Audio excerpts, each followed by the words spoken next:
Hello everyone, this is Anirudh Walia. JEE 2023 के 500 practice question series में part 3 में आज फिर से बहुत सारे क्वेश्चंस की बात करने वाले हैं। क्वेश्चन नंबर 45 तक अपनों ने पार्ट 2 में कवर कर लिए। क्वेश्चन नंबर 46 आपके सामने स्क्रीन पे एक बार फिर से इंटीजर टाइप क्वेश्चन है। कहना क्या चाह रहा है, कहता है कि sum of the oxidation number of chromium atoms बता दीजिए in one molecule each of the given compounds. तीनों में सम करके बताना।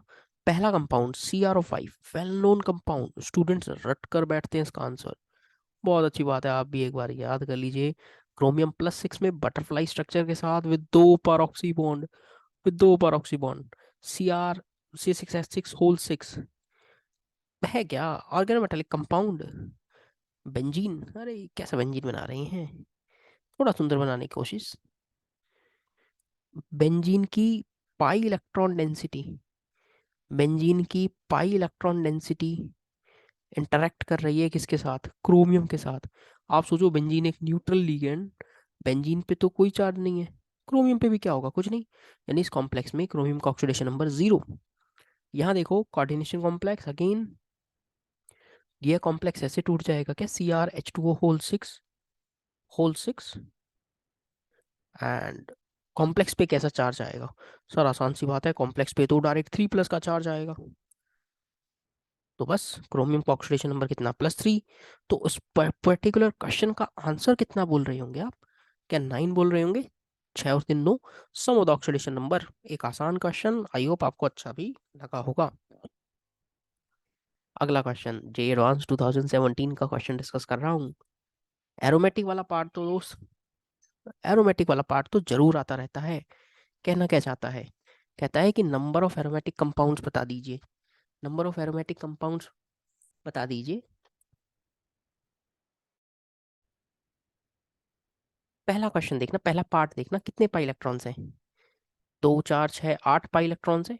8 पाई इलेक्ट्रॉन्स के साथ ये कंपाउंड कैसा है। सर एंटी एरोमेटिक, ना ना, टब शेप में मिलता है, ये नॉन एरोमेटिक मिलता है। ठीक है। 4 पाई इलेक्ट्रॉन्स के साथ ये कैसा है, 4 पाई इलेक्ट्रॉन्स के साथ एंटी। 2 पाई इलेक्ट्रॉन्स के साथ A stand for aromatic. sp3 carbon मिलते ही कैसे बोलोगे, नॉन एरोमेटिक। 6 पाई इलेक्ट्रॉन्स के साथ एरोमेटिक, 4 पाई इलेक्ट्रॉन्स के साथ एंटी, अगेन 6 पाई इलेक्ट्रॉन्स के साथ एरोमेटिक। sp3 वाला कैसा हो जाएगा, sp3 would be non aromatic. तीन तीन बेंजीन की रिंग फ्यूज्ड हैं, एरोमेटिक। एरोमेटिक एंटी एरोमेटिक का क्वेश्चन पार्ट 1 में भी मैंने डिस्कस किया था। ये एडवांस का क्वेश्चन है, काउंट कर लीजिए कितने होंगे, 1 2 3 4। चार मेरे सामने निकल कर आ रही हैं, 1 2 3 और 4, 4 इसका आंसर हो जाएगा दोस्त। देख पा रहे हैं, ऐसा क्वेश्चन भी आया है। फिर से एक नया फिजिकल का क्वेश्चन देखो, तीनों टाइप के क्वेश्चंस आपको देखने को मिलेंगे, फिजिकल भी, इनऑर्गेनिक भी, ऑर्गेनिक भी। अगला क्वेश्चन मजेदार। हर क्वेश्चन वीडियो को पॉज करके पहले आपको खुद को सॉल्व करना है ताकि आपको सीखने को मिले। कहता है equi molar mixture of acetic acid and salt. Solution देखना क्या कह रहा है, आपके पास एक तो वीक एसिड है और क्या है उसका सॉल्ट है क्या। वीक एसिड और उसका सॉल्ट पक्का कैसा होगा, बफर बनेगा क्या, बफर। और वीक एसिड है तो बफर कैसा होगा, basic buffer, sorry acidic buffer. Acidic buffer का फॉर्मूला क्या, pH = pK plus log conjugate की कंसंट्रेशन अपॉन वीक एसिड की कंसंट्रेशन, सॉल्ट की concentration upon weak acid. Equi molar mixture है यानी दोनों के मोल्स क्या हो गए, बराबर हो गए। पीएच कितना 4.7, पीके प्लस लॉग, दोनों की कंसंट्रेशन इक्वी मोलर है तो क्या आप देख पा रहे हैं, log 1 0, तो पीके का वैल्यू कितना आ गया, 4.7। अब इसी डेटा को यूज करते हुए अब मुझे नए मिक्सचर का पीएच बता दीजिए जहां आपकी बार रेशियो 5:1 लिया है। फिर से फॉर्मूला लगाओ, pH = pK, पीके कितना 4.7 प्लस लॉग सॉल्ट, ये क्या है 5:1, एसिड/सॉल्ट, तो सॉल्ट का रेशियो कितना हो गया 1, एसिड का कितना 5।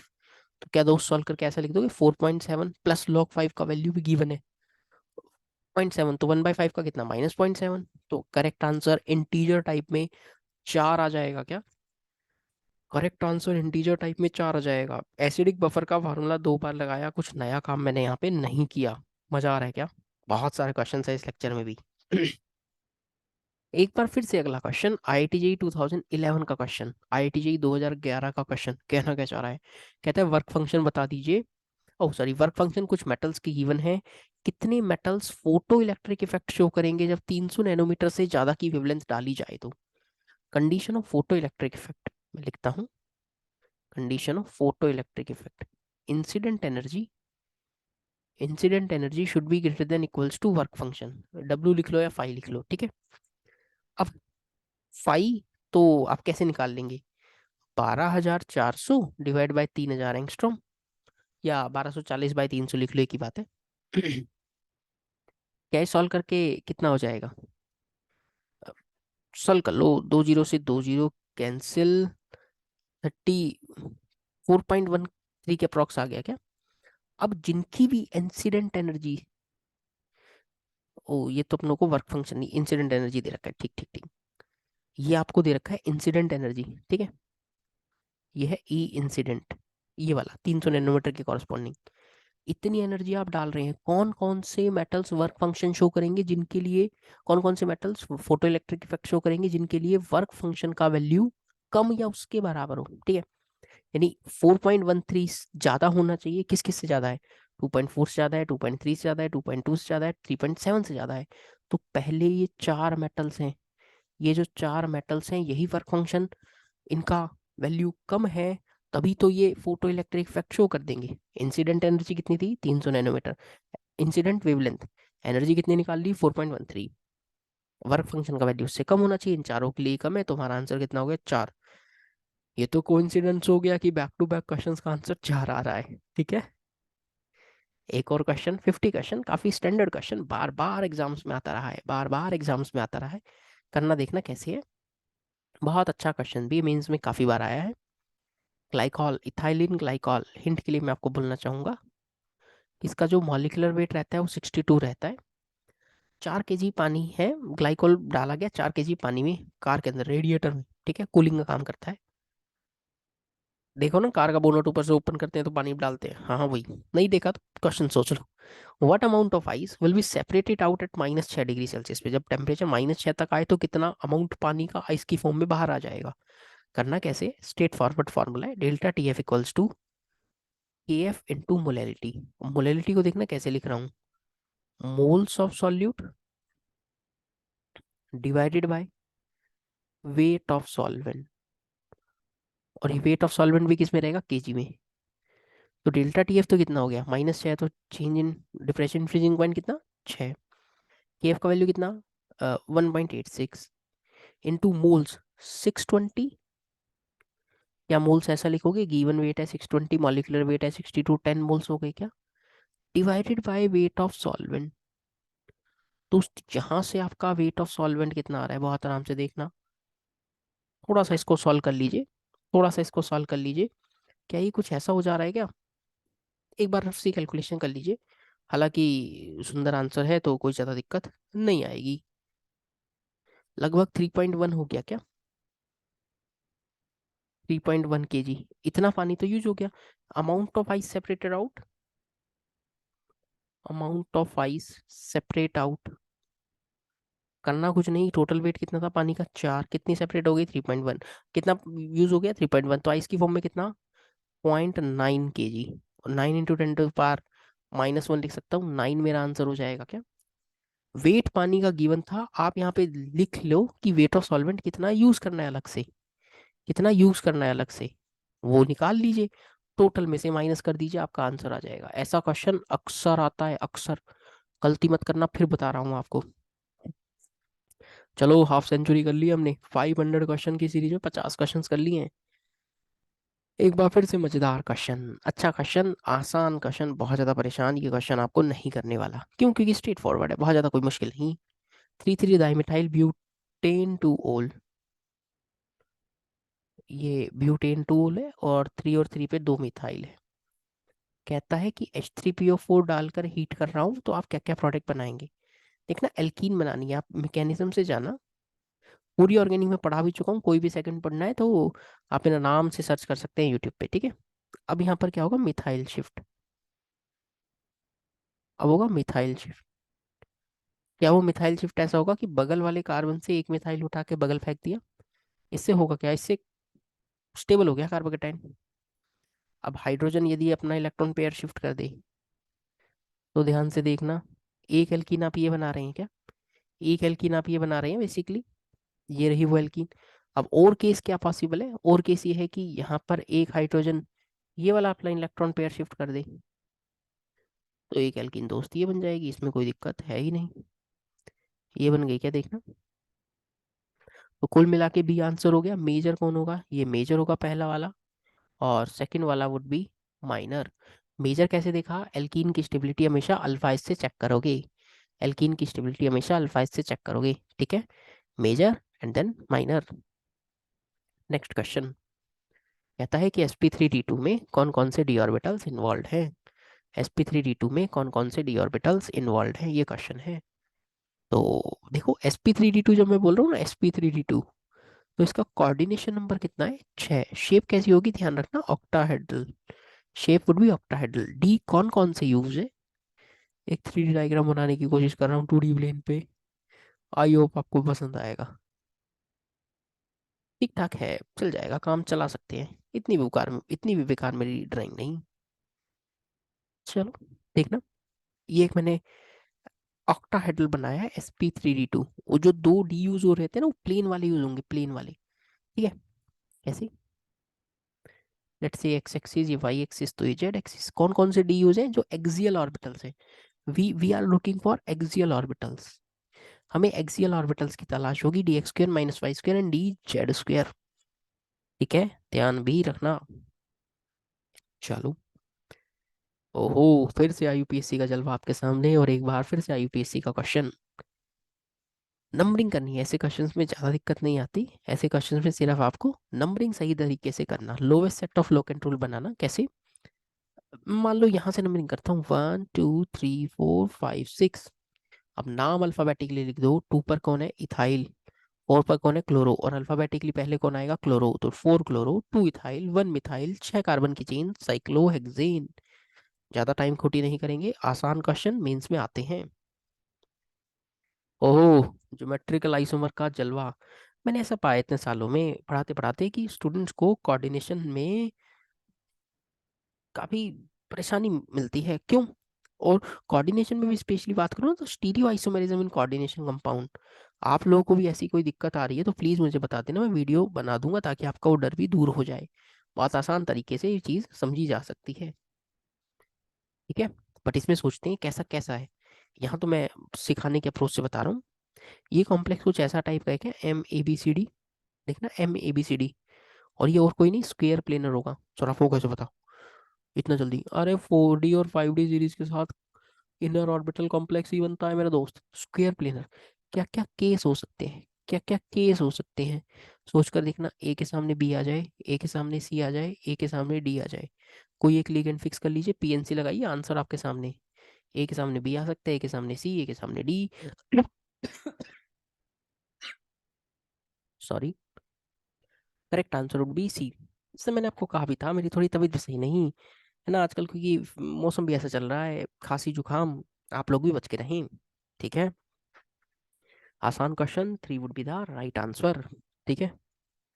चलो अगले क्वेश्चन पे चलते हैं, मजेदार। क्वेश्चन नंबर 55 आपका वेट कर रहा है। अरे कौन है, जॉन्स रिएजेंट, जॉन्स दादा है, पी को हीट करो। Strong oxidizing agent, strong oxidizing agent का काम क्या है, 1 डिग्री अल्कोहल को निपटाते हैं कार्बोक्सिलिक एसिड में, 2 डिग्री अल्कोहल को निपटाते हैं कीटोन में, 3 डिग्री को छू भी ना पाएंगे, 3 डिग्री अल्कोहल को छूने की ताकत आज तक किसी ऑक्सीडाइजिंग एजेंट में हुई नहीं, तो ये जॉन्स क्या कर लेंगे। अच्छा ये बात है, जी हाँ। मजे की बात क्या है कि आप पी पी को स्ट्रॉन्ग ऑक्सीडाइजिंग एजेंट के साथ ट्रीट करवाकर क्यू बना रहे हैं, और क्यू की हीटिंग करके एसीटोफिनोल मिल रहा है। यानी कि सर ये बात तो फिक्स हो गई कि क्यू की हीटिंग से जो आपको मिलेगा ना कंपाउंड, वो एसीटोफिनोन है। अब पीछे वाले कहने सर अपनों को एसीटोफिनोन का फॉर्मूला ही नहीं पता, आंसर कहाँ से बताएं, तुम खत्म पे हो। एक बात बताओ, बेंजीन पर कोई ग्रुप नहीं है ना, तो ये OH वाला तो आंसर नहीं हो सकता, हटा दो। सर ए और सी में से एक आंसर होगा, मैंने एक काम करता हूँ, मुझे भी नहीं पता क्या है, मैं ऑप्शन लेकर सोचता हूँ। लेट्स से ए ऑप्शन में लेता हूँ, क्या दिक्कत है, घर की तो बात है अपने। आप इसमें H2Cr O4 डालो, 2 डिग्री अल्कोहल को किस में निपटाएगा? सर कीटोन में, अभी तो आप बता कर आए हैं। निपटा दो की कीटोन में। अब क्या करो? सर जी हीट कर रहे हैं, और हीट करने से आप जानते ही हैं, हीट करने से रिमूवल किसका करोगे बे? CO2। CO2। और दोस्त CO2 का रिमूवल करते क्या आपकी निगाहें देख पा रही हैं? आपने क्या ऑब्टेन कर लिया है? आपने एसीटोफिनोन को ऑब्टेन कर लिया है। क्या बात कर रहे हो, तो हमारा आंसर हो गया। जी हाँ, correct answer would be A option. C से करते तो एसीटोफिनोन नहीं मिलता। मजा आया, क्वेश्चन अच्छा था। चलते हैं अगले क्वेश्चन की तरफ। ओहो, इस क्वेश्चन की जितनी तारीफ की जाए उतनी कम। क्यों? मेंस वाला पूछ लेता है, हर हर सेट में उसको दौरे पड़ते हैं। लाओ ये क्वेश्चन पूछ ही लें। तो क्या सर आपको भी दौरे पड़ रहे हैं? नहीं नहीं, मुझे पता है कि मेंस को पढ़े से पहले मैं आपको सिखा दूंगी ये सब चीजें।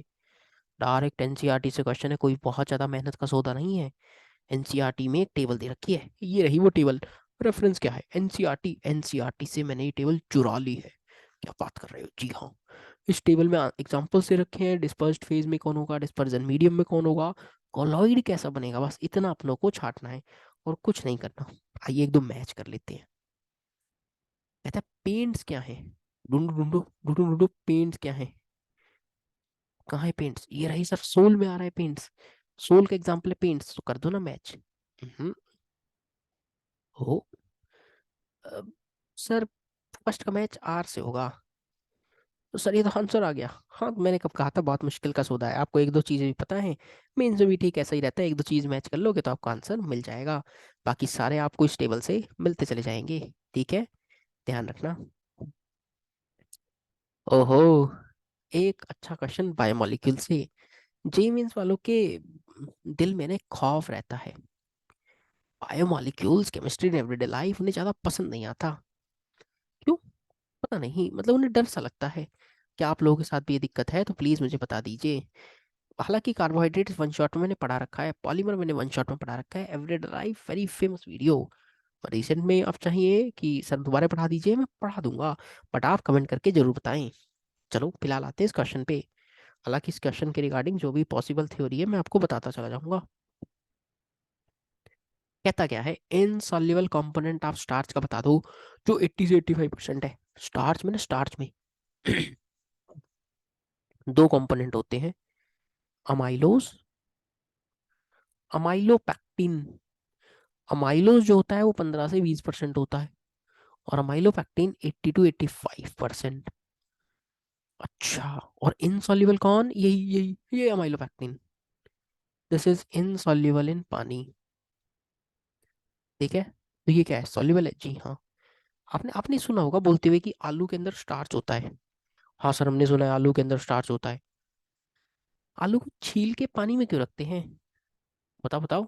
देखा होगा आपने मम्मी लोगों को। सर वो आलू गंदा होता है ना, मिट्टी हटा देते हैं। हाँ ये तो नॉर्मल बात, टेक्निकल बात करूँ। या सर आलू को छील के पानी में रखने का मेन पर्पज ये है क्या, जो पानी के अंदर सॉल्युबल वाला पार्ट है उसको हटा दो? कौन सा पार्ट? सर हम क्या अमाइलोज को हटा रहे हैं क्या पानी को, पानी के अंदर रखने से? हाँ कह सकते हैं, क्योंकि वो वाटर सॉल्युबल है वो पार्ट। आलू के अंदर स्टार्च, स्टार्च में दो कंपोनेंट, अमाइलोज अमाइलोपैक्टिन। पानी में भिगो के रखने से अमाइलोज वाला पार्ट जो वाटर सॉल्युबल है आप उसे हटाने की कोशिश कर रहे हैं। जी हाँ। अब पर्टिकुलर ये क्वेश्चन पूछ किस पे रहा है, देखो कितना बढ़िया क्वेश्चन है। स्टार्च में भी घुस के पूछा है माइलोपैक्टिन, और उस माइलोपैक्टिन में भी बेशरम पूछ रहा है कि लिंकेज बताओ। बता दूं? तुम्हें क्या दिक्कत है, तुम तो सब जानते हो। अमाइलोज अमाइलोपैक्टिन ये सॉल्युबल है, ब्लू कलर का सॉल्यूशन देता है आयोडीन के साथ, लिख लें ये भी। अमाइलोपैक्टिन पानी में इनसॉल्युबल, स्टेबल है पानी के अंदर, वॉयलेट कलर का देगा विद आयोडीन। अब दोनों की लिंकेज याद रखना, बहुत खूबसूरती से लिखी गई linkage. Amylose contain 1,4 glycosidic linkage of alpha D glucose. Amylopectin 1,4 glycosidic linkage of alpha D glucose with branching at 1,6. Normal amylose एक ही विदाउट ब्रांचिंग चल रहा है, 1,4 1,4 1,4 अमाइलोज। ब्रांचिंग हो गई 1,6 पे, अमाइलोपैक्टिन। ओहो, तो ये बीटा को तो हटाओ बेटा, बीटा को हटाओ, अल्फा पे आओ। C1 C1 C4 but linkage with branching at C1 C6। तो क्या डी ऑप्शन करेक्ट हो जाएगा क्या? हाँ। अब देखो ये क्वेश्चन कितने आसान रहते हैं, देखने में बहुत खतरनाक, लेकिन लेकिन यदि आपको चीज़ें याद है तो आपके लिए काम है आसान। तो इसलिए चीज़ों को जरूर याद रखें। चलो आगे चलते हैं। थर्मोडाइनमिक्स से क्वेश्चन आपके सामने। कहना क्या चाह रहा है, कह रहा है कि which of the following statement is incorrect. कहता है कि which of the following statement is incorrect. Incorrect वाला बताओ। हाँ, पहला ऑप्शन पढ़ो। कहता है वर्क डन जीरो होगा एक्सपेंशन में जब वैक्यूम हो। हाँ, वैक्यूम है तो पी एक्सटर्नल जीरो। और केमिस्ट्री में तो अपन फॉर्मूला देखते हैं, माइनस पी एक्सटर्नल डीवी। तो पी एक्सटर्नल जीरो है तो वर्क जीरो है, तो सही स्टेटमेंट है। आइसोथर्मल प्रोसेस में delta U delta H zero होंगी, क्योंकि डेल्टा एच का फॉर्मूला क्या, NCP delta T. Delta U NCB delta T. और आइसोथर्मल में क्या जीरो होगा, डेल्टा टी। आइसोथर्मल में डेल्टा टी जीरो है तो ये दोनों भी क्या होंगे, जीरो। ये भी सही स्टेटमेंट। अब घबराहट हो रही होगी, क्यों, क्योंकि आंसर या तो सी ऑप्शन होगा या डी ऑप्शन होगा। चलो देखते हैं। Change in internal energy is zero during the mixing of equal volume of the two ideal gases at constant temperature and pressure. सवाल यहीं खत्म हो जाता है जब शब्द लिख दिया कांस्टेंट टेम्परेचर। टेम्परेचर कांस्टेंट है तो चेंज इन टेम्परेचर क्या होगा, जीरो। डी टी जीरो तो डेल्टा टी क्या जीरो। तो इंटरनल एनर्जी भी क्या, जीरो वंस अगेन। तो पक्का आंसर डी है। हाँ, कह सकते हैं जब पहली तीनों सही है तो पक्का आंसर डी होगा। लेकिन फिर भी थोड़ा सा टेक्निकल हो जाते हैं। Change in internal energy of the gas zero if expanded reversibly. देखो T1 T2 बराबर है तो डेल्टा यू जीरो होगा, ये बात सही है। यानी पहला वाला पार्ट तो सही लग रहा है। अब सेकंड पे आते हैं। डेल्टा यू पॉजिटिव होगा जब एडियाबैटिक कंडीशन में रिवर्सिबली एक्सपेंड करवाएं। सोचना, सवाल यहाँ पे मजेदार है। एडियाबैटिक है तो क्यू क्या है, जीरो। तो डेल्टा यू किसके बराबर, डब्ल्यू के बराबर। और एक्सपेंशन में वर्क क्या होता है, नेगेटिव। तो डेल्टा यू भी क्या होगा, नेगेटिव। ओह, फिर ये आंसर क्यों आया, ये इनकरेक्ट इसलिए आया क्योंकि इन्होंने लिखा था शब्द पॉजिटिव, जबकि डेल्टा यू कैसा होगा दोस्त, डेल्टा यू होगा नेगेटिव। पता लगा question, correct answer would B D option. एक बार फिर से कोऑर्डिनेशन का जलवा आपकी स्क्रीन पे। कहता है कि वो स्पीशीज बता दो, कहता है कि वो स्पीशीज बता दो जिसके अंदर सेम हाइब्रिडाइजेशन है। करना कुछ नहीं, लिगेंड्स को छाटो, नेचर पहचानो, वीक फील्ड या स्ट्रॉन्ग फील्ड, पेयरिंग करके देखो, आंसर ढूंढो। मैं चाहूंगा कि आप इसका आंसर कमेंट करके बताएं। सारे कितने सारे कॉम्प्लेक्स है, एक दो ट्राई करोगे तो आपको मजा आएगा। तीन चार तरह के कॉम्प्लेक्स है, आप ये आंसर ट्राई करें और कमेंट करें। कमेंट करें, इसका आंसर आपको मिलेगा पार्ट 4 के अंदर। ठीक है, कमेंट करें। और पता तो लगे आप कितना सीख पा रहे हैं। वेट करूंगा, मैं बता रहा हूँ 59 का आंसर। 60 क्वेश्चन एक बार फिर से इलेक्ट्रो से लिया गया। कहता है कि कितनी स्पेक्ट्रल लाइंस मिल जाएंगी जब इलेक्ट्रॉन जंप करेगा gamma line of Balmer to the ground state. Direct formula based question है, गामा लाइन पहचान लो बाल्मर सीरीज की। ऐसा सोचो, बाल्मर सीरीज का मतलब क्या होता है, इलेक्ट्रॉन कहाँ पर आना चाहिए।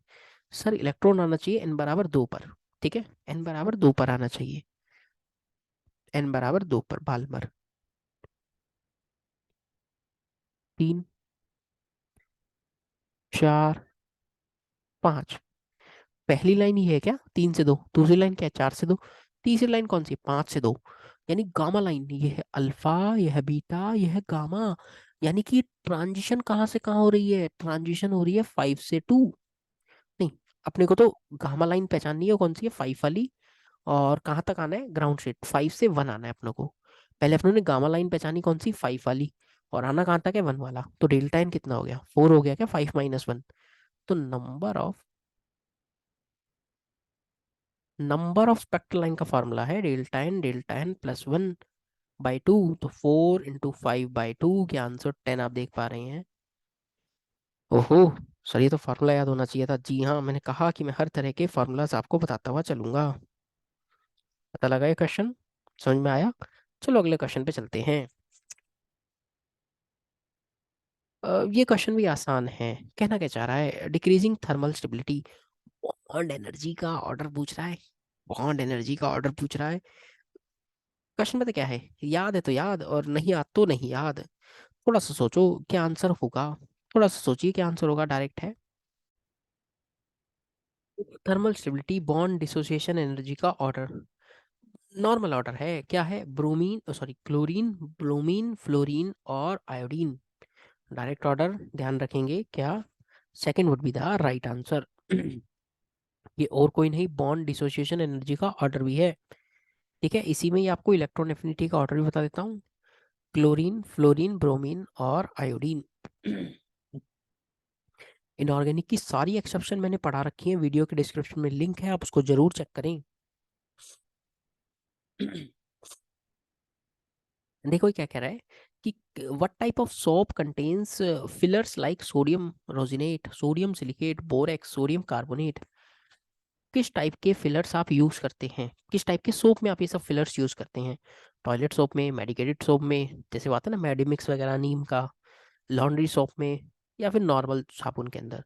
दोस्त this type of fillers are used in, this type of fillers are used in laundry shop, laundry shop के अंदर आप ये सब यूज करते हैं। पता लगा, डायरेक्ट याद रखने वाला था, केमिस्ट्री इन एवरीडे लाइफ से क्वेश्चन। अगला देखो, ओहो, ऐसा क्वेश्चन नीट में भी 2022 में भी नीट में आया। कहता है कि what will be the name of the atomic number 114 according to the IUPAC nomenclature. Symbol भी बताओ। हो सकता है बहुत सारी बातें सब बच्चों को पता हूँ, बट फिर भी देखो, 114, वन और वन दोनों का नाम सेम सही होगा, अन अन अन अन। चार मतलब क्वाड, क्यों आना चाहिए, क्यों आना चाहिए, ये तो नहीं होंगे। क्वाडियम, क्वाडियम, अन अन अन अन। अब लिखते कैसे हैं, स्पेलिंग ध्यान होनी चाहिए बस। तो ये भी एनसीईआरटी से मैंने लिया है टेबल, पीरियोडिक टेबल से। वन के लिए नील है, टू के लिए अन, और अन में खाली यू एन है, यू डबल एन नहीं, और चार के लिए तो क्वाड, और लास्ट में यूज करेंगे ईएम, अन अन क्वाडियम। तो correct answer would be C. आसान क्वेश्चन, बट नीट में भी आया था, मेरे को ऐसा मानना है कि मेंस के किसी सेट में डाल देंगे वो लोग। फिर से एक क्वेश्चन आपके लिए, केमिस्ट्री इन एवरीडे लाइफ से। क्या कहता है, ये जो स्ट्रक्चर मैंने आपको दिखा रखी है ड्रग की, तो ये क्या है, एंटी फर्टिलिटी ड्रग है, एंटीसेप्टिक है, डिसइंफेक्टेंट है, एंटीबायोटिक है, क्या है, बताओ मुझे क्या है। अ, सर याद है तो बता पाएंगे, हाँ हाँ, बस ये सब वही क्वेश्चन है, याद है तो बता पाएंगे, अदरवाइज नहीं। बता देता हूँ, पेनिसिलियन का ये स्ट्रक्चर है, ये जनरल स्ट्रक्चर ऑफ पेनिसिलियन, अगेन उठाया मैंने एनसीईआरटी से, क्वेश्चन भी एनसीईआरटी बेस्ड फ्रेमिंग है। और पेनिसिलियन क्या है, एक antibiotic drug, penicillin is antibiotic drug.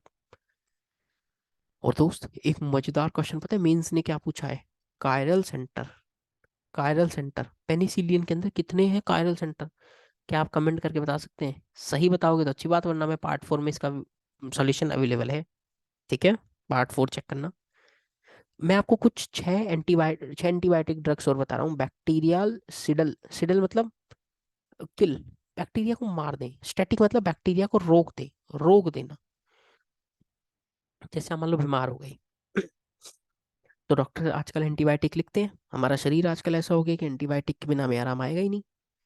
तो कुछ ऐसे दवाइयाँ होंगी, कुछ ऐसे ड्रग्स होंगे जो बैक्टीरिया को मार देंगे एकदम, जो बैक्टीरिया को मार देंगे, जो बैक्टीरिया को मार देंगे वो बैक्टीरियासिडल, और जो बैक्टीरिया को खाली रोक देंगे दे आर बैक्टीरियोस्टैटिक। तीन है इसके अंदर, बैक्टीरिया को मारना, किससे मारोगे, हाथ पाव से मारोगे, हाँ तो बस इतना ही ध्यान रखना, पाव से मारना है, PAO, पेनिसिलियन, अमीनोग्लाइसोसाइड जो भी नाम है, ओसे ऑफ्लॉक्सिन। रोकना है तो इट इज, जैसे मान लो कोई स्टेटमेंट अपन रोक देते हैं ना, चार एग्जांपल लिखे, कुत्ता बिल्ली शेर, एक्सेट्रा एक्सेट्रा, सर पीछे वाले कहने से गधे वधे का एग्जांपल ले लो, हमारा एग्जांपल इंक्लूड हो जाएगा। अरे नहीं नहीं, उल्लू का ले लेता हूँ फिर तो, बैक्टीरियोस्टैटिक तीन है, ETC कौन, एराइथ्रोमाइसिन, टेट्रासाइलिन, क्लोरोएम्फेनिकॉल। छह नाम ध्यान रखेंगे, they are antibiotics, they are antibiotics. तो करेक्ट आंसर क्या हो गया, एंटीबायोटिक। अगला क्वेश्चन दोस्त ये है राउट्स लॉ से, अगला क्वेश्चन ये है दोस्त राउट्स लॉ से। राउट्स लॉ कह रहा है कि जो आइडियल सॉल्यूशन है, क्या वो राउट्स लॉ को फॉलो करते हैं, और चीख चीख कर क्लास में भी लिखवाते हैं, आइडियल सॉल्यूशन आर दो solutions which follow routes law. पहला स्टेटमेंट पढ़ो, solute and solvent both follows route law, हाँ हाँ सही तो बात है, खत्म, आगे पढ़ने की जरूरत ही नहीं है। सॉल्यूशन कौन, सॉल्यूट और सॉल्वेंट दोनों क्या फॉलो करेंगे, राउट्स लॉ, खत्म। अच्छा क्वेश्चन, बहुत अच्छा क्वेश्चन। कितने इलेक्ट्रॉन का ट्रांसफर है पर प्लेटिनम इन एक्वारीजिया ऑक्सीडाइज्ड प्लेटिनम? अच्छा, सबसे पहले तो एक्वारीजिया जान लो क्या है। HCl प्लस HNO3 का रेशो है 3:1 मिक्सचर, 3:1 मोलर रेशो में। देखो एक्वारीजिया से एक बात याद आ गई, मैं बता देता हूँ। घर में जैसे जो मम्मी लोग होती हैं ज़्यादा दिमाग लगाती है ना, पर वास्तव में होता कम है। कैसे, मैं बताता हूँ। जैसे मान लो घर पे हैं, घर पे अक्सर फीमेल रहती है, तो अ, मान लो कोई आ गया कि कोई मान लो, या यही लोग दुकान पे चले गए, सुनार की दुकान पे कोई ज्वेलरी बनवानी है, बनवाई। तो इन्होंने देखा, सुनार ने देखा इनके हाथ में या गले में जो भी गोल्ड का था या सिल्वर का ऑर्नामेंट था, कि मैडम ये थोड़ा सा काला पड़ गया, लाओ इसको है ना हम चमका देते हैं। फिर औरतों को ऐसा लगता है कि फ्री में चमकाओगे, हाँ फ्री में चमका देंगे, कोई पैसा नहीं लोगे, नहीं। तो औरतें सोचती है अरे वाह फ्री का चीज, लो अभी चमका दो। तो वो एक सॉल्यूशन में डिप करते हैं, ऑर्नामेंट चमका देते हैं। वो सॉल्यूशन और कोई नहीं, एक्वारीजिया है। चमक आ जाती है, हाँ हाँ। तो सर हमारी मम्मी तो इतनी समझदार है, देखो फ्री में। पापा को बताती हैं घर पे आके शाम को कि आज ऐसे ऐसे 50,000 का ये रिंग ले आए या सेट ले आए, और एक बहुत अच्छा काम कर लिया। क्या? कि ये जो ना सिल्वर की या जो गोल्ड की जो भी ऑर्नामेंट थे, ये चमकवा भी आई फ्री में, वो भी। मान लो गलती से, पापा लोग थोड़ा बहुत केमिस्ट्री जानते हैं, कहेंगे बेवकूफ औरत, क्या कर दिया तुमने, अपना लॉस करवाया। कैसे? अरे उसने एक्वारीजियम में चमकाया नहीं, ऊपर की एक लेयर खिसका ली अपनी तरफ। क्या? थोड़ा सा चांदी या थोड़ा सा सोना उसने डिजॉल्व करवा लिया। ओहो, गजब बेवकूफ बनाया है सुनार ने। तो कोई भी काम ऐसा ना करें आप। या अब आपने एक्वारीजिया का कमाल देख लिया है तो अपनी मम्मी लोगों को कहें कोई ऑर्नामेंट चमकवाने की जरूरत नहीं है, थोड़ा बहुत सोना चांदी वो सुनार अपनी तरफ खिसका लेता है। तो ऐसा काम ना करें, ठीक है, ध्यान रखना। सर कहाँ से कहाँ ले जाते हो, यूं नहीं कि एक्वारीजिया बताओ। अरे बता तो दिया, HCl+HNO3। कमाल देखना, कमाल। अमल राज है ये, अमल राज। अमल पता है क्या होता है? अमल होता है एसिड, राज मतलब राजा, किंग। एसिड्स में राजा है, राजा क्या करता है, सबको निपटा देगा। खासकर किसको निपटाएगा? गोल्ड और प्लेटिनम। प्लेटिनम में एक्वारीजिया डालूंगा ना, एक्वारीजिया, एक कॉम्प्लेक्स बनता है दोस्त, PtCl6 2-। या गोल्ड में डालूंगा तो एक कॉम्प्लेक्स बनता है AuCl4-, प्लस गैस रिलीज होती है NO। NO plus water balancing नहीं कर रहा, क्या क्या बात ध्यान रखनी है। गोल्ड और प्लेटिनम को डिसॉल्व कौन करवाता है? गोल्ड और प्लेटिनम को डिसॉल्व करवाता है एक्वारीजिया। प्लेटिनम कोऑर्डिनेशन नंबर 6 का कॉम्प्लेक्स बनाता है, +4 में गोल्ड बनाता है 4 का ऑक्सीडेशन स्टेट, +3 में gas release would be NO। Question क्या पूछ रहा है? कहता है कितने इलेक्ट्रॉन का चेंज हो जाएगा transferred when aqua is oxidized. 0 से +4 में जा रहे हैं, कितने का चेंज? चार्ज का। खत्म काम। गोल्ड के लिए पूछता तो 0 से 3 में जा रहे हैं, 3 का चेंज। दोनों रिएक्शंस महा इंपॉर्टेंट रिएक्शंस, दे आर महा इंपॉर्टेंट रिएक्शंस फॉर मीन्स। ये सारी कहानी यहाँ पे लिखी है, आप देख सकते हैं, कोई खास काम की नहीं, मैंने आपको आसान शब्दों में बता दिया। कहता है कि what would you expect the bond strength, C2 से C2-, C2-। अरे यार आप तो सबको जानते हैं, वालिया का जुगाड़ चलता है मार्केट में, फिर से लगाइए। पहले इलेक्ट्रॉन्स काउंट कर लो कितने, 12 13 14। बॉन्ड ऑर्डर चिल्ला कर बोलो ना, चिल्ला कर। 3 2 1। आई होप ये ट्रिक पता होगी, नहीं पता तो कमेंट करके बताना, अगले ही 5 मिनट में आपके सामने हाजिर हो जाएगी।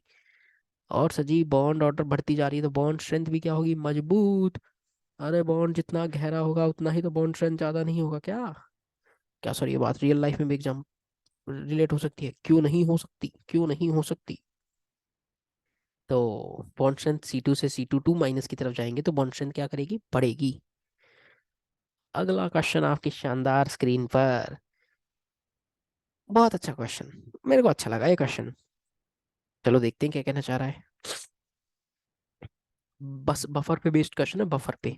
देखना, आपको दो रिएक्शन दे रखी हैं, पहले का पीके कितना? 6.4, दूसरे का 7.2। कहता है कि pH 6.4 पर मुझे बता दो किसकी कंसंट्रेशन ज्यादा, किसकी कम, या दोनों बराबर। तो दोस्त कुछ नहीं करना, बफर का फॉर्मूला आप जानते हैं, pH = PK + log salt bye acid. पहले वाले केस में जब pH 6.4 है और उसका पीके कितना? 6.4। 6.4 कब होगा? जब लॉग वाली टर्म क्या हो? बराबर हो, इक्वल हो, तभी तो पीएच और पीके, ये पीएच और पीके बराबर होंगे तो HCO3 और HCO3 माइनस की कंसंट्रेशन क्या होंगी, बराबर बराबर। यानी सी और ए तो आंसर नहीं हो सकते। ठीक है, अब अगला आओ, अगले वाले पार्ट के लिए। पीके कितना है, 7.2। लिखो, पीएच इक्वल्स टू कितना है, 6.4 बराबर 7.2 plus log salt bye acid. अब सोच कर देखो ये कब बराबर हो सकता है, जब क्या ज्यादा हो, एसिड की कंसंट्रेशन सॉल्ट से ज्यादा हो, तभी ये बात पॉसिबल है क्या। यानी क्या ज्यादा होगा, HPO4 माइनस की वैल्यू किससे ज्यादा हो, H2PO4 माइनस से। तो क्या दोस्त आप देख पा रहे हैं, सेकंड ऑप्शन आपका आंसर हो चुका है।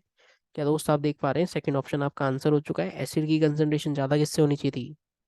अ, एक मिनट, उल्टा बोल दिया क्या मैंने।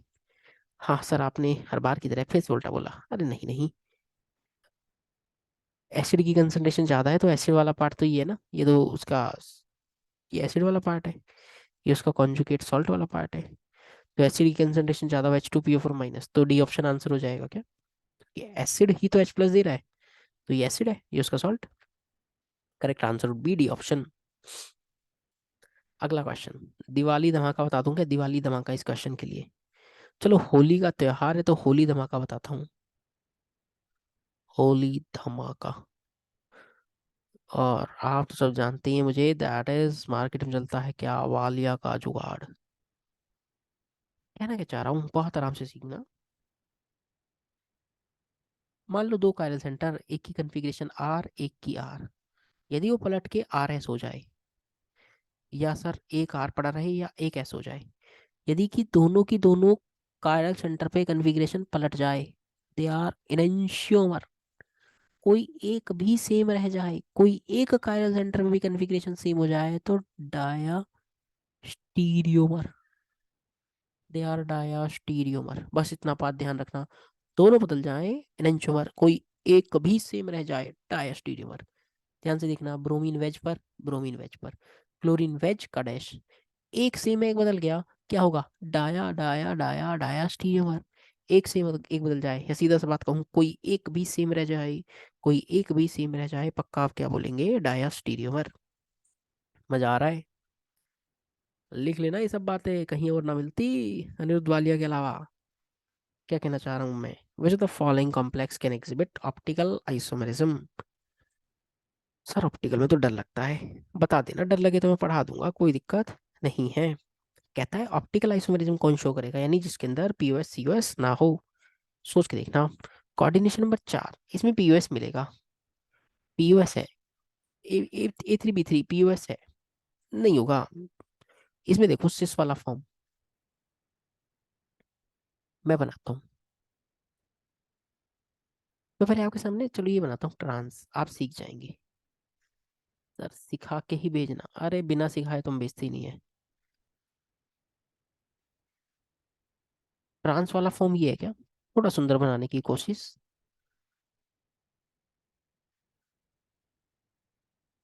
ये ट्रांस वाला फॉर्म है, और दो क्या लगा रखे हैं, ब्रोमीन। और अब बहुत आराम से देखें तो क्या है, मॉलिक्यूल में यही वाला पीओएस है क्या, प्लेन ऑफ सिमेट्री प्रेजेंट है, तो पक्का आंसर सी ऑप्शन होगा। अभी लिंकेज कैसी है वो सीख लो, ये लिंकेज कैसी है वो सीख लीजिए। This molecule contains no POS, no CS, therefore optically active. ये ऑप्टिकली एक्टिव है, जो एक्टिव है ना, जो एक्टिव है हमेशा दो की फॉर्म में रहेगा, एक वो खुद, एक उसकी मिरर इमेज। यानी कैसा रहेगा, कपल की फॉर्म में। अबे जो एक्टिव है तो कपल की फॉर्म में तो ना रहेगा, सिंगल क्यों रहेगा बे। तो C would be the optical active isomer. बहुत अच्छा क्वेश्चन, और ये मान लो मेरा ऐसा मानना है, मेंस 2023-24 कभी भी आ सकता है ये क्वेश्चन। क्या बात कर रहे हो, जी हाँ, क्योंकि एनसीईआरटी से उठाएगा क्वेश्चन, याद है तो बता पाओगे। और अच्छे अच्छे लोगों की इसमें ना हालत खराब हो जाती है, क्यों, आधी जनता को तो यही नहीं पता हाइपोफॉस्फोरिक एसिड का फॉर्मूला क्या है। जब फॉर्मूला ही नहीं पता तो क्वेश्चन कैसे करोगे। अब मैं आपको बता दूं ये क्वेश्चन उठाया कहाँ से, मैंने एनसीईआरटी से फ्रेम करवाया है। Oxo acids of phosphorus, hypophosphoric acid की preparation red phosphorus plus base के साथ होगी। रेड फास्फोरस प्लस बेस के साथ एक ही कंपाउंड आप बना पाएंगे, hypophosphoric acid, that would be H4P2O6, H4P2O6, red phosphorus plus base. Red phosphorus plus base रट लेना, रेड फॉस्फोरस प्लस बेस एक ही रिएक्शन है हाइपोफॉस्फोरिक एसिड की। और मैं बता दूं इसी तरह व्हाइट फॉस्फोरस प्लस बेस में ये आसान है, हाइपोफॉस्फोरस। मीन्स ये शब्द भी पूछ सकता है, फॉस्फोनिक कौन, फॉस्फिनिक कौन, ये दोनों शब्द भी लिख लेना, स्क्रीनशॉट ले लेना, लिख रहे हैं तो लिख लेना साथ साथ, इंपॉर्टेंट है। अगला क्वेश्चन देखो, कहता है कि एसिमेट्रिक सेंटर्स बताओ, इस कंपाउंड में कितने कायरल सेंटर्स हैं। बेसिकली क्या पूछना चाह रहा है, कायरल सेंटर। चेक करो, चेक करो, चेक करो। sp3 होना चाहिए, एक तो ये, दो, ये तीन, और ये चार। चार सीसी हैं, चार कायरल सेंटर है दोस्त। इसके अलावा कोई और आपको नजर आए तो मुझे बताना, हालांकि है ही नहीं। sp3 छांटना था, चारों ग्रुप अलग होने चाहिए थे। ठीक है। मेन से क्वेश्चन केमिस्ट्री, एनवायरमेंटल केमिस्ट्री से उठाया गया क्वेश्चन। एनवायरमेंटल केमिस्ट्री से उठाया गया क्वेश्चन। पीने वाले पानी में ना, पीने वाले पानी में जिंक कितना होना चाहिए मैं बता देता हूँ। मैंने लास्ट क्लास में पढ़ाया था कि पीने वाले पानी में नाइट्रेट की अमाउंट गड़बड़ा जाए, ज़्यादा हो जाए तो बच्चा नीला पड़ जाता है, मिथोग्लोबोमीनिया, ब्लू बेबी सिंड्रोम बीमारी हो जाती है। जिंक, जिंक की कितनी अमाउंट परमिसिएबल है, कितनी अमाउंट होनी चाहिए। एनसीईआरटी से फिर से टेबल है कि maximum prescribed concentration of some metals. पीने वाले पानी में कौन कितना, जिंक कितना, इंटीजर टाइप है इसलिए 5। कॉपर कभी पूछ ले तो 3 याद करनी है, रिमेंबर।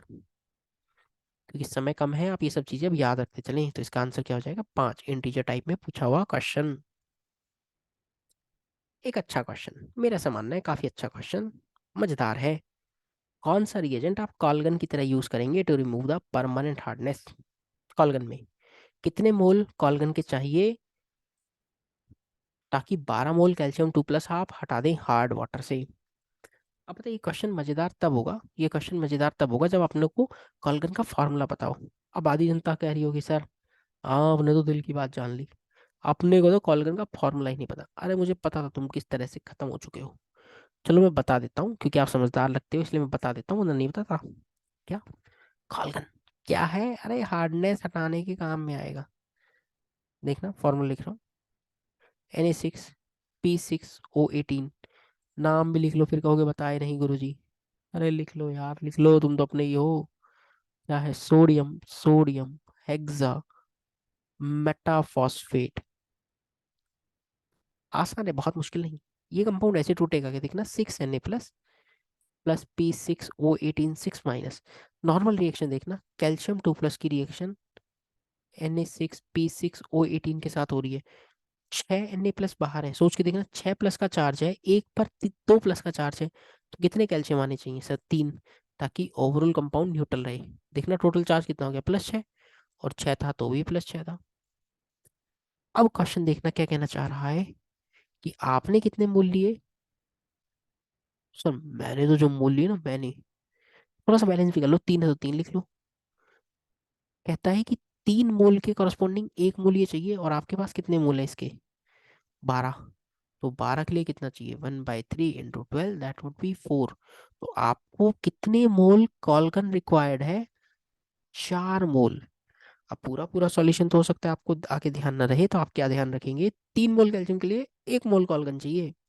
बस आगे फिर कितने के लिए पूछे, यूनिटरी मेथड लगाओ, आंसर पाओ। ये पूरा सॉल्यूशन आप देख सकते हैं, वही सारी बातें जो मैंने कही वो यहाँ लिखी हुई हैं। केमिकल काइनेटिक्स से क्वेश्चन, केमिकल काइनेटिक्स से क्वेश्चन, आखिरी क्वेश्चन आज की क्लास का। First order reaction, concentration versus time graph है। हाफ लाइफ बता दो, हाफ लाइफ। ये क्वेश्चन भी अच्छा है, ये क्वेश्चन भी अच्छा है, टाइम लीजिए सॉल्व करें। रिएक्शन देखो कैसे है, रिएक्शन है, ए कन्वर्ट हो रहा है 3B में। 2 मिनट पे, क्या 2 मिनट पे दोनों की कंसंट्रेशन बराबर हो गई क्या। टी बराबर 0 पर ए है, टी बराबर टी पर, टी बराबर 2 मिनट पर ए में से एक्स खर्च हो रहा है, तो ये कितना बनेगा, ये 3x बनेगा क्या, 1 मोल से 3 मोल है तो। और आपको गिवन क्या है, a - x की बराबर वैल्यू किसके बराबर है, 3x। ए का वैल्यू 4x हो गया क्या, बहुत आराम से देखना। तो अब के का वैल्यू क्या लिखोगे, के का value, first order kinetics 2.303/t log A0/80। के का वैल्यू ऐसे लिखोगे, 2.303 अपॉन टाइम कितना, 2 लॉग A0 इनिशियल कितना 4x, टी टाइम के बाद ए माइनस एक्स की value 4x minus x, 3x हो गया क्या, 3x। अब ये तो के का वैल्यू आया है, तो यहाँ से इसी के को आप किसके बराबर लिख दोगे, 0.693/t हाफ। और दोस्त इतने पार्ट को जब आप सॉल्व कर लोगे तो you will obtain T half रफली equals to 5.02 minute. T half आपको कितना मिल जाएगा, 5.02 मिनट। फर्स्ट ऑर्डर रिएक्शन में टी हाफ का फॉर्मूला भी ध्यान रखना है, 0.693/k, T half equals to 0.693/k, जरूर ध्यान रखना, इंपॉर्टेंट है। ये रहा वही सॉल्यूशन जो मैंने बताया आपको, ठीक है। और उम्मीद कर रहा हूँ जितने भी क्वेश्चंस मैंने आज डिस्कस किए हैं, हालांकि काफ़ी सारे 30 क्वेश्चंस के करीब मैंने डिस्कस कर लिए हैं, और आपको मज़ा भी आया होगा, बहुत कुछ सीखने को भी मिला होगा। और ऐसे और भी बहुत सारे क्वेश्चंस आपको चाहिए तो चैनल को सब्सक्राइब कर लीजिए, ताकि आने वाले समय में आपको बहुत सारे क्वेश्चंस मिलते रहें। और काफ़ी सारी चीज़ें आपने सीख भी ली हैं, है ना। तो 500 क्वेश्चंस अपन कवर करेंगे ताकि आपका पूरा रिवीजन हो जाए और कोई भी दिक्कत ना आए। पार्ट 3 इसी के साथ कंप्लीट होता है। वीडियो को शेयर करें अपने दोस्तों के साथ ताकि सभी को फ़ायदा मिले। ठीक है दोस्तों, मिलते हैं फिर अपन अगली वीडियो में। Till then stay safe, bye bye, take care.